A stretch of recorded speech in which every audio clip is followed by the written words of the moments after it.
Kusho ukuthi nanoma ngabe liphi ishwa nebhadi nesimo esisuke sikhishwa kuwena siphinde sivele futhi komunye umuntu naye aphinde edlulisele komunye umuntu ibhande emtshelekwana okwemali isonde eliginqikayo imoto mayihamba ungayihlulela into ephathiswa umuntu nakhetha ukuyenza yena ngenhloso ukuthi isiza yena okungenzeka nawe ikusiza no man is an island akekho umuntu oyisiqhingi umuntu ngabantu Sipolo uNkulunkulu wamthwesa amandla Baba wamthwesa amandla Abagulayo nabahlupheki wona wesondela Africa worldwide umhlaba wonke jikelele ngiyabingelela kakhulu igama lami ngingu-MC Pholobasi uandile wakangcobe ishidi limhlophe mawuthanda umfana wase NDW no Divorce Women ngibingelele omdala nomncane ngibingelele kubona bonke ke abantu ababukela uSiyaviva TV1 bukhoma njengalesi sikhathi samanje ziyaphenduka impela nganza kwethu indoda ibambele la inhloso okuyibambela kwami ke ukuthi namhlanje ake ngidlibi liboco zalaba bathi cha uMgabe noMandela uyabasebenzela iphekela yodwa indoda izoshaya ibhodo iyodwa ishaya ilivale iyodwa ngalena ke kwamancoko nomdlalo ngiyafisa ukuthi ngithi kunina nali ibhodwe leli ibhodwe lenala usuku umhla ka30 no31 inyanga yiyo leka August ucingo u079 0453 446 ozani nganiza kwethu sizodla inyama yempumelelo inyama yokuphumelela inyama eyakhiwe noma ethakwe ngamafutha kaMgabe noMandela fanele mawukhuluma nabantu ukukhuluma ukuphila fanele mawusho ofisa ukusho kuzwakale fanele ezintwaleni ezihaqile nezimbungulu namazenze osizi udle na inyama igazi lisuleke uchachambe ube muhle bangizwa abantu abakwaziyo ukujula bangizwa futhi abantu abaziyo ukuthi lokho engikhuluma ngakho bayazi ukuthi ishendulo kwakwenziwa futhi kuhlambulukile osomabhizinisi abaningi bayazi ukuthi ngikhuluma ngani ifundiswa eyisebenza kuma company amakhulu eziphethe ama position bayazi ukuthi ngikhuluma ngani na inyama yobikuleli ibhodo nganiza kwethu hayi elinye yilo leli njobe uyibona nje ingaka nami ngiyazinika manje ngithi ake ngiyitike nje ngenhloso yokuthi ngenze iqiniso kubantu right njengamanje sine special ke sensipho uMgabe noMandela utholakala ngo250 kuphela 250 kuphela mongangifonela njengamanje uthi ucela insipho uMgabe noMandela ngiyamemezela ke kubona bonke abantu abaseke besebenzisa uMgabe noMandela enzani sho ukuthi niba khona kulomkhosi esisobe siwenza wamafutha kaMgabe noMandela wena uyawazi uMgabe noMandela ukuthi usekwakwenzelani asambeni ke ndawonye siye empophomeni siyohlanjwa sigcotshwe ngawe lamafutha bayazi abantu abasebenzisa lo Mgabe noMandela ukuthi uma uthola ithuba lokugcotshwa ngamafutha awo emva kokuba usuphuma empophomeni kuye kwenzakaleni kuwe ingakho ke ngithi usekwa uthenga uMgaba ngithi usekwa uthenga uMandela ngithi woza sambe nawe siyempophomeni ngomhla ka30 nangomhla ka31 bhalisa kusakhanya ngoba ngifuna ukuhamba nabantu abawu25 kuphela 25 kuphela ukubhalisa it's only 300 rand bese usiphathela u500 njengebalance yosuku la ngomhla ka30 nangomhla ka31 kuwo lo August esikuwona 079 0453 446 uyoyitholela insipho mahala ngaleli langa uzositholela insipho mahala ngaleli langa uphinde futhi ufakwe empophomeni ucelelwe konke kuma river gods uphinde wenziswe iminikelo ethile ozoyenza wena uyicelela izinto ozobuyizele dakho blue yobuye ungishayela ihlombe khumbula ka ukhuluma nenyanga awukhulumi nesangoma ukhulumi nomthandazi awukhulumi nosiyazi ukhuluma neleader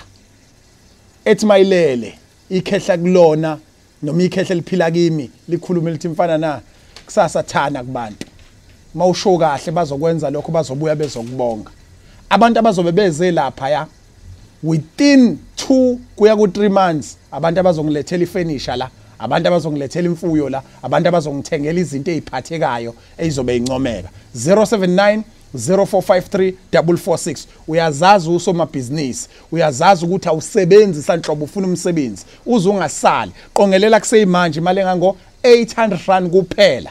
Sikuthathe sikuyise empophomeni, bekusebenza ngendlela yakhona nangemoya eyahlukene ezobe iqondene ngqo nento ephethe wena nezifiso zakho. Emva kwalokho ugcotshwa ngamafutha kaMgabe noMandela, uphinde uphiwe insipho kaMgabe noMandela.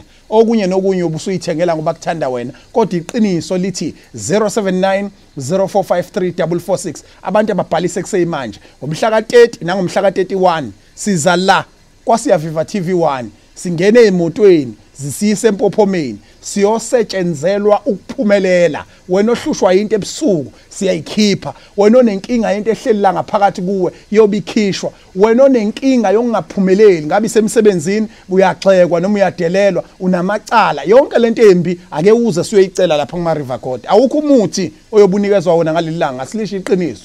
Awukho umuthi oyogoduka nawo, uyogoduka nensipho kaMgabe noMandela, kodwa umehluko ukuthi uzoceliswa kuma River Courts. Only 800 rand. Can you imagine? Uphinde unikezwe insipho kaMgabe noMandela. Wakwayizwa phi leyo nto? Insipho kaMgabe noMandela sonke siyazi ukuthi ibiza 1000 rand. Sonke siyazi angithi ukuthi insipho kaMgabe noMandela ibiza 1000 rand. Kodwa njengamanje ikwispecial you250 rand. Wena okwakho ukuthi ubhalisa kusenesikhathi ube kulela suku la ngomhla ka30 nangomhla ka31 lapho sithi khona siya kumkhosi wama River God, siya kumkhosi wasempophomeni, siya kumkhosi wamanzi, siya kumkhosi wamafutha kaMgabe noMandela. Lapho siyobuya khona sithi wena ongasebenzi uzothola umsebenzi. Lapho siyobuya khona sithi wena unenkinga ukuthi uxabana njalo nomyeni wakho noma nomakoti wakho, izinto zakho izoqonda. Leso spaza, lelo tavern, lelo shishini, mhlawumbe usukhathele kade wawugcatshwa, kade wawukhwifa, kade wawuthandazelwa. This game konke lokho engikushoyo ukuthi kade wawenziwa kona sikwenzi lapha. Lapha siyogcotshwa nje ngamafutha kaMgabe noMandela, sidla inyama. Le nyama ozothi mawuyidla ikhulume nesidalwa owazalwa naso ngaphakathi kuwena. Mawukuthi umuntu obuphupha kodwa ongasaphupha uphinde uphuphe futhi. Mawukuthi umuntu obonenhlanhla ishendleleni uhamba ucosha imali uzophinda uyicoshe futhi. Uma usekwaba nenhlanhla yomendo kodwa washonelwe indoda, usafuna ukugana uphelele emzini womuntu, uzowuthola leyo mendo. Kuleso sikhwehlela, kuleyo nxuba kaxaka, kuleyo ngxaki, kuleyo nkinga, kulolo talatiya woza sikumonyule. Siyokwenzisa iminikelo yokuphumelela. Awenziswa inyanga nganza ukuthi ngiyaphinda ngiyasha, awenziswa isangoma, awenziswa umthandazi. Akuyenisho umfundisi. Umuntu nje ophiwe into engaphiwa abanye abantu. I'm just a leader. Ngiyokwenzela lento ekuthiwa ingonyuluka. Yabona makuthiwa kupitshizwe ithumbu lithi qhushu bese kuthiwa lipitshizisise kuphuma umyoluko. Thina siyokhipha kumyoluko, siyokhipha lolu sizi lokugcina kuwena. Impilo yakhe iphinde futhi ibe yinhle. Angifuni ukukhuluma kakhulu, abantu bengazi bethi hey lo mfana usewukuthi cha. Ngisamile lapha ngikona lokho futhi ungezi mawungafuni. Kodwa abantu abaseke basebenzisa uMgabe noMandela baphumelela, bayibona izinto, bawubona umehlukisho kuthiwa ngabe mncane kangakanani. Uze ungasali, lo mkhosi ungowakho. Siyokunikeza manje into yokugcina ezokwenza ukuthi izinto zakho iphakame. Ungagudluka uMgabe noMandela.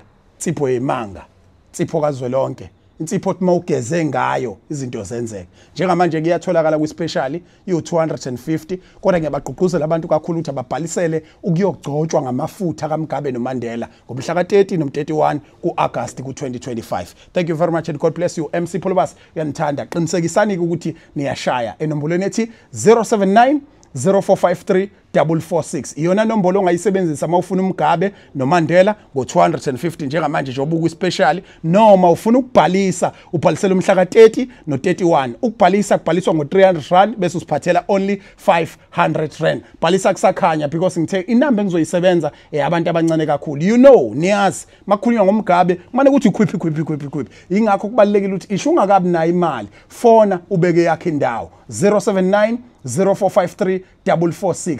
Yoze kube nini lo msebenzi osebenza kuona njalo makuzoxeka umuntu, kuzonuka umuntu kunukwa wena.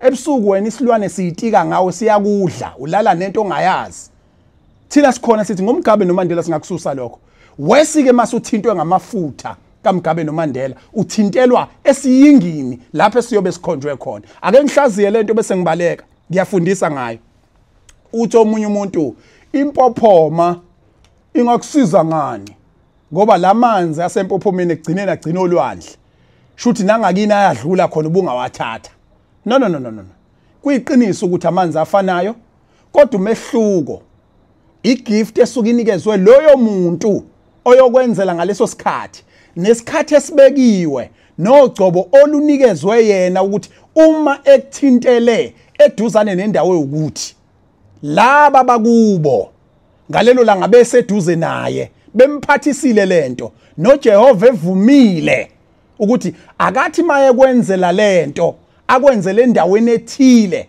bese izinto zakho iphakama. The problem yabantu bakhonza ukugxeka umuntu osindisiwe is very special kuJehova.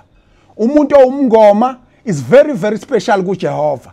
Umuntu omsayoni is very special kuJehova. Umuntu oyinyanga is very special kuJehova because uNkulunkulu uyedwa kodwa izandla zakhe ibona bonke laba bantu abaphathiswe isiphiwo esithile. Ngabe bashumayela ivangeli kaNkulunkulu, ngabe bathaka imithi, ngabe banikezana ngamanzi, ngabe bayakuthandazela, ngabe benza nanoma ngabe yini kuwe.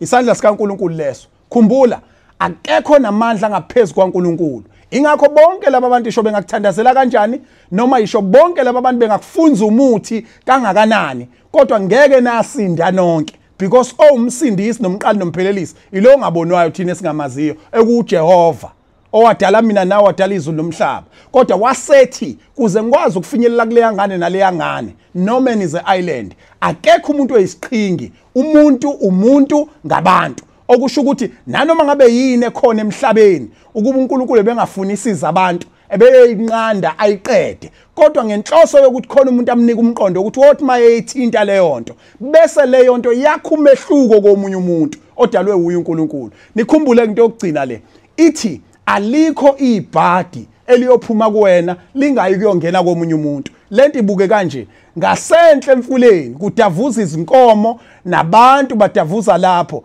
abanye banensila abanye banamagciwane ama-germs nani ayageleza abheke ezantsi wena uyawakha amanzi kodwa awufi. Imfihlakalo kaNkulunkulu uthi kudalwa yini lokho ngale kokuthi awufi. Abanye bageza ikhwakhwalala ngaphezulu wena uyaphuza. Abanye bachitha imithi emgaqweni eneyimali phakathi wena uyayicosha lezi imali bathi bakhipha amabhadi. Abanye balahla inkukhu ngabe zimnyama noma zimhlophe wena uyayicosha lezi inkukhu. Mhlawumbe kwenze kokuthile wena mhlawumbe kungenze kokuthile ngoba ithi into alikho ibhadi liyophuma komunye umuntu lingayi komunye umuntu naloyo muntu maselifike kuyo uyobona osiyazi abakwazi ukulikhipha bemkhiphise with the same process liphinde lithathe omunye umuntu.